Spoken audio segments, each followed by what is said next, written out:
नमस्कार, मैं दिव्यानी। इन BCN में आपका स्वागत है। खबरों की ओर बढ़ने से पहले डालते हैं नजर हेडलाइंस पर। शहर भर में मनाया गया क्रिसमस का त्योहार। ईसाई समुदाय के लोगों ने की प्रार्थनाएं और दी बधाइयां। गणेशपेट बस स्टैंड परिसर में हो रही यातायात समस्याएं, आए दिन बढ़ रही है परेशानियां और दुर्घटनाएं। और सीताबर्डी थाने के हद में हुई सुरक्षा गार्ड की हत्या का हुआ पर्दाफाश। एक कबाड़ चोर को पुलिस ने किया गिरफ्तार तो वही दूसरा आरोपी फरार। अब खबरें विस्तार से। शहर में बुधवार को बालक ईसा का जन्मोत्सव बड़ी हर्षोल्लास के साथ मनाया गया। इस अवसर पर शहर के सभी चर्च में प्रार्थनाएं की गई और लोगों ने एक दूसरे को क्रिसमस की बधाइयां भी दी।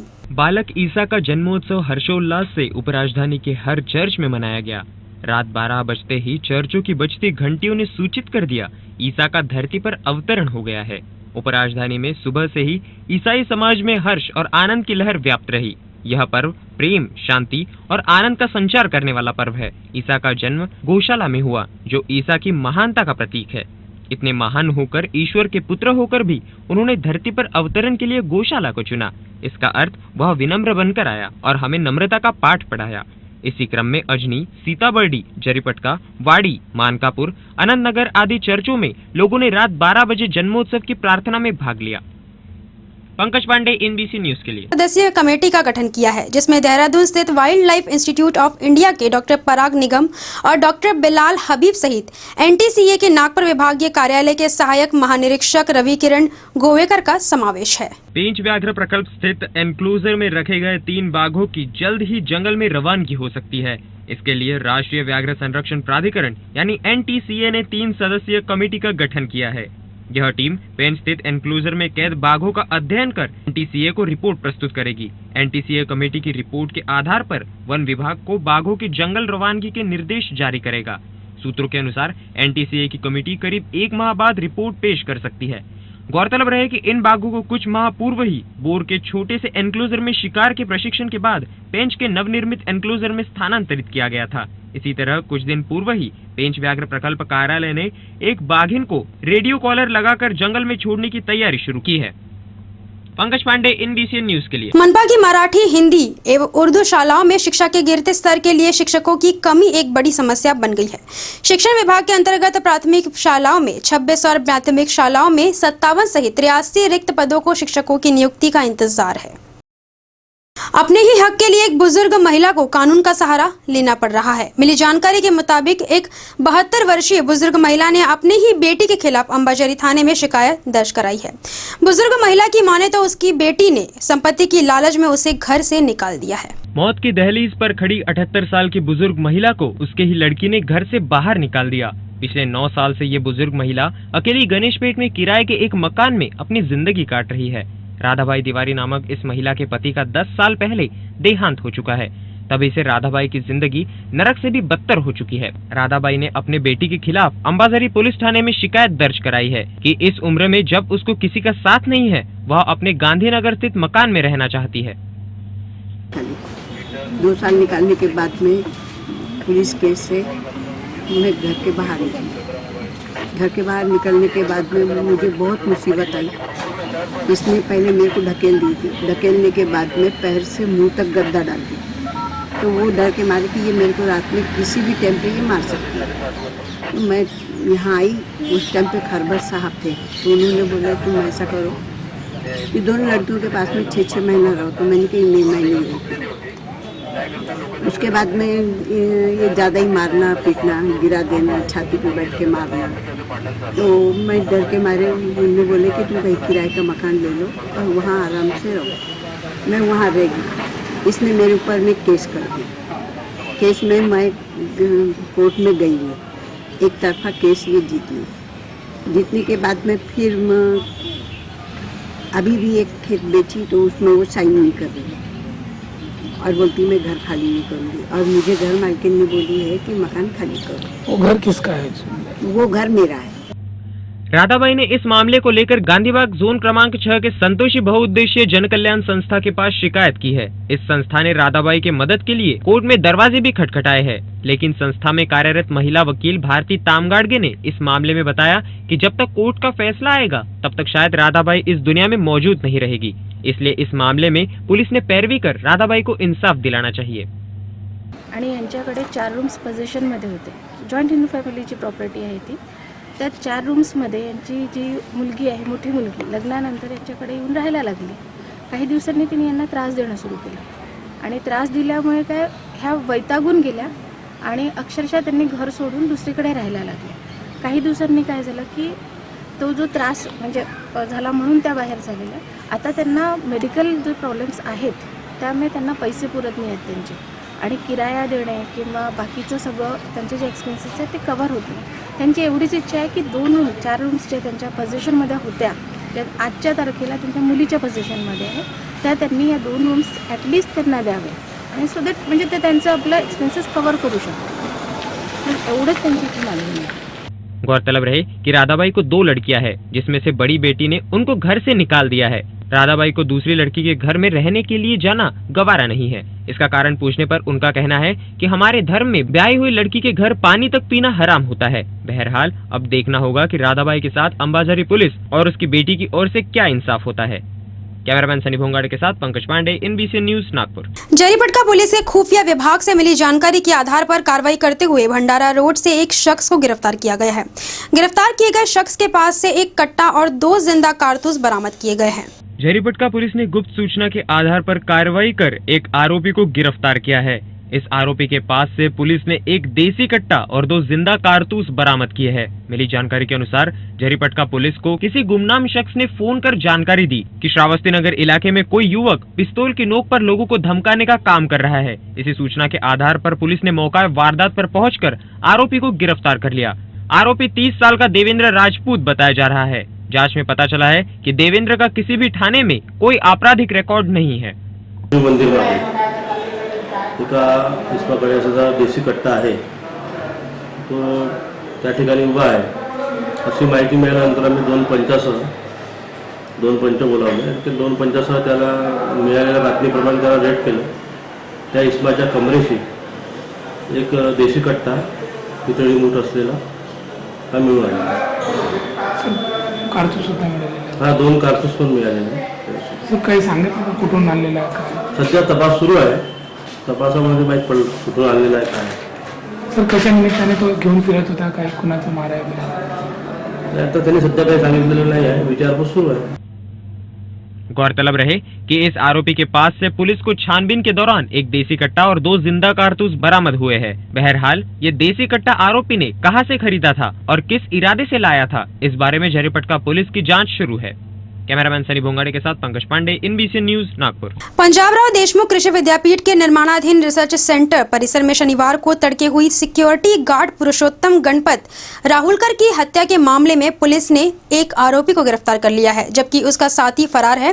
पकड़ा गया आरोपी मांगपुरा सिरसपेट निवासी अनिल शेंडे बताया जा रहा है। फरार आरोपी रामेश्वर की तलाश जारी। सीताबर्डी थाने के हद में हुई पुरुषोत्तम राउतकर की हत्या की गुत्थी को पुलिस ने सुलझा लिया है। इस मामले में पुलिस ने एक कबाड़ चोर को गिरफ्तार किया है। मिली जानकारी के अनुसार पुरुषोत्तम राउतकर की 2 दिन पहले कृषि विद्यालय के रिसर्च सेंटर के खेत में लाश मिली थी। उसके दोनों हाथ बंधे हुए थे और उसका गला भी रेत दिया गया था। उसकी लाश को देखकर पुलिस अनुमान लगा रही थी कि इतनी बेरहमी से हत्या करने की वजह भी आपसी रंजिश हो सकती है। पुलिस ने इस मामले में संदेह के घेरे में करीब 16 साल के युवक से थाने में बुलाकर पूछताछ की, लेकिन कोई भी सुराग पुलिस के हाथों नहीं लग रहा था। जिसके बाद पुलिस ने अपने सूत्रों की मदद से एक कबाड़ चोर अनिल शेंडे को धर दबोचा और सख्ती से पूछने पर अनिल शेंडे ने अपना गुनाह कबूल कर लिया। इस चोर का पुरुषोत्तम से कई बार विवाद हुआ था और इसी विवाद के चलते आरोपी अनिल ने अपने साथी के साथ मिलकर पुरुषोत्तम की हत्या की साजिश रची थी। नागपुर के जो कृषि विद्यापीठ कॉलेज है उसके प्रीमाइसेस के अंदर 21 तारीख को एक खून की वारदात हुई है। 20 तारीख को पुरुषोत्तम राहुलकर जो गार्ड की ड्यूटी करने के लिए वहाँ गया हुआ था और 21 तारीख को वो घर को न लौटने के कारण उसके परिवार के लड़कों ने पुलिस स्टेशन रिपोर्ट दिया उसकी मिसिंग के बारे में, वो आया नहीं करके। परंतु उसी दिन शाम को उसकी डेड बॉडी, उसके दूसरे दिन 22 तारीख को हम लोगों को उसकी डेड बॉडी मिली। उसके हाथ पैर अगर बंधे हुए थे, उसको से डाउट आया कि इसका किसी ने तो भी उसका खून किया हुआ है, हाथ पैर मानकर उसका खून किया है। उस पर से पुलिस स्टेशन सीताबर्डी में 302, 201 पुरावा नष्ट करने के लिए खून, इस कलम के अंतर्गत गुना दाखिल किया गया। सीताबर्डी पुलिस स्टेशन के अधिकारी और कर्मचारी PI वर्णेकर, PSI भोयर और उनके डिगी के लोग और महेश, राकेश ऐसे कर्मचारियों ने दिन रात मेहनत करके इसके क्लू को तोड़ने में सफलता हासिल की और उसके मुताबिक एक रियल आरोपी को पकड़ लिया है उन्होंने, जिसका नाम अनिल शेंडे, जो चोरी के बिजनेस में लिप्त है। ये लोग चोरी के कारण वहाँ पर गए थे, परंतु ये गार्ड की ड्यूटी पर होने से इसके उन लोगों ने मना किया। इस पर से उन लोगों के बीच थोड़ा सा झगड़ा हुआ और इसके चलते अनिल शेंडे और उसका एक मित्र ऐसे दोनों ने मिलकर इसका खून किया और ये कबूली उन्होंने पुलिस के सामने दिया है। गौरतलब रहे कि इस वारदात में आरोपी ने किसी भी प्रकार का सुराग नहीं छोड़ा था, जिससे पुलिस को जांच के दौरान काफी दिक्कतों का सामना करना पड़ा और वक्त रहते पुलिस ने आरोपी को पकड़ने में कामयाबी हासिल कर ली। बहरहाल इस वारदात में लिप्त दूसरा आरोपी अब तक पुलिस की गिरफ्त से बाहर बताया जा रहा है। सीताबर्डी पुलिस इस वारदात में आगे की जाँच कर रही है। कैमरामैन सनी भोंगाड़े के साथ पंकज पांडे, इनवीसी न्यूज, नागपुर। मेडिकल परिसर में स्थित मेडिकल हॉस्टल के पास पिछले कई महीनों से गटर लाइन फूटी पड़ी हुई है। इस फूटी हुई गटर लाइन के पानी की वजह से परिसर में गंदगी और बीमारियां फैल रही है। बार बार खबरें दिखाने के बावजूद भी प्रशासन कुंभकर्णी नींद सो रहा है। गणेशपेट परिसर में इन दिनों यातायात की समस्या काफी बढ़ चुकी है। पिछले कई महीनों से फुटपाथ पर मौजूद अतिक्रमण और बंद पड़े यातायात सिग्नल के चलते यहां आए दिन दुर्घटनाएं बढ़ती जा रही है और आम जनता इस समस्या से काफी परेशान नजर आ रही है। मध्य रेल के भारत स्काउट और गाइड के संयुक्त तत्वाधान में 20वीं राज्य रैली एवं 6वां रोवर रेंजर्स समागम कार्यक्रम का आयोजन किया गया था। बुधवार को अजनी स्थित RPF ग्राउंड में रेल प्रबंधक ब्रजेश दीक्षित के हाथों कार्यक्रम का शुभारंभ किया गया। यह कार्यक्रम 25 से 29 दिसंबर तक चलेगा, ऐसी जानकारी इस दौरान दी गई है। बॉलीवुड स्क्रीन की चर्चित जोड़ी को यानी रणबीर और कटरीना को वुल्फ ऑफ वॉल स्ट्रीट नामक हॉलीवुड फिल्म की स्क्रीनिंग के दौरान देखा गया। इस फिल्म के स्क्रीनिंग के इनके अलावा नसरुद्दीन शाह, अनुराग कश्यप, अनुष्का शर्मा और अर्जुन कपूर आदि मौजूद रहे।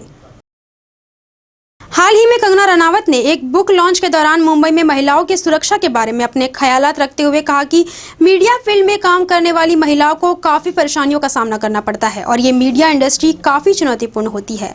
ऐसा कहना है खुद कंगना का।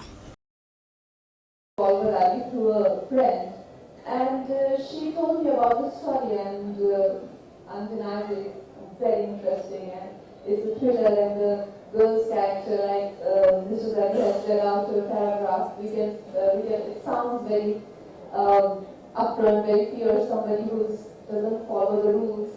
And Guy, on the other hand, is more conventional. So I haven't read the book yet, but I'm looking forward to it because I was given the copy today itself. So I'm here to support a friend because we think she's somebody who is going to make us very proud, and we hope that you guys give her a fair chance and read her book, and she needs our support. Thank you very much, Kanina. Every item we're going to have a very special segment for you to offer your questions to the table, but I request you at the same time to please ensure that the questions. Ishqiya film की sequel डेढ़ इश्किया आगामी 10 जनवरी को release होने जा रही है। इस film में मुख्य किरदार में नसरुद्दीन शाह, माधुरी दीक्षित, हुमा कुरैशी और अरशद वारसी नजर आएंगे। इस फिल्म में माधुरी दीक्षित और नसरुद्दीन शाह रोमांस करते हुए नजर आने वाले हैं। आइए सुनते हैं इनकी कहानी, उनकी जुबानी। फैन रहा हूँ, हालांकि मैं उनसे सीनियर हूँ, लेकिन उनके काम को मैंने हमेशा सराहा है, राइट करियर, और उनके साथ भी काम करते हुए मुझे ऐसा लगा कि she is extremely confident and secure, और ऐसे एक्टरों के साथ काम करने में बेहद मजा आता है। तो मेरे ख्याल से केमिस्ट्री इसी को कहते हैं। आपने माधुरी के साथ पहले भी काम किया होगा। हाँ, बट अभी एक रोमांटिक वे में आप काम कर रहे हैं। राजकुमार नाम की एक फिल्म थी, उसमें भी रोमांटिक रोल था, और गजगामिनी जो हुसैन साहब की फिल्म थी उसमें भी मैं पेंटर बना था। मैं हुसैन साहब बना था, बल्कि जो माधुरी को पेंट कर रहे हैं। इसमें मेरे ख्याल से जो रोमांस है वो ज़्यादा एक्सेप्टेबल होगा ऑडियंस को। अच्छा, मैसेज रोमांस से आ रहा है। जैसा कि मैंने ट्रेलर देखा, आप कहते हैं कि जो इंसान का जो 7वां मुकाम होता है वो मौत, लेकिन मैं आपकी फिल्में देखता हूँ, आप सनी लियोनी के साथ में फिल्में कर रहे हैं, माधुरी जी के साथ में रोमांस कर रहे हैं, तो मौत अभी कहाँ आपकी आ गई? अभी तो आपका आई थिंक मैं समझता हूँ इश्क है, ये मोहब्बत है, मानते हैं आप? मुझे तो जिंदगी से बेहद मोहब्बत है। और ये जो डायलॉग मैं बोलता हूँ वो मेरे अपने लिखे हुए नहीं होते हैं। उन डायलॉग को सच्चाई से सुनने वाले तक पहुंचाना मेरा काम है। मैंने वो लिखे नहीं है, वो मेरे दिल के अंदर जो चल रहा है उन्हें एक्सप्रेस नहीं कर रहे हैं। वो एक लेखक और एक डायरेक्टर के जज्बात को एक्सप्रेस कर रहा हूँ मैं एज एन एक्टर। क्योंकि मैंने देखा था आप 1-2 पैक लगा रहे हैं और आप कह रहे हैं आप मेरा आखिरी मुकाम है। हाँ, वो एक्टिंग है। बहुत अच्छी एक्टिंग है, बहुत बेहतरीन है। शुक्रिया।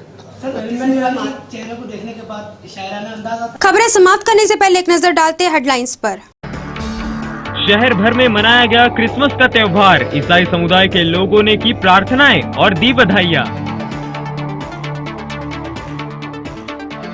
गणेशपेट बस स्टैंड परिसर में हो रही यातायात समस्याएं, आए दिन बढ़ रही है परेशानियां और दुर्घटनाएं। और सीताबर्डी थाने के हद में हुई सुरक्षा गार्ड की हत्या का हुआ पर्दाफाश। एक कबाड़ चोर को पुलिस ने किया गिरफ्तार तो वहीं दूसरा आरोपी फरार। खबरों में इतना ही। आप देखते रहिए NBC न्यूज। तब तक के लिए नमस्कार।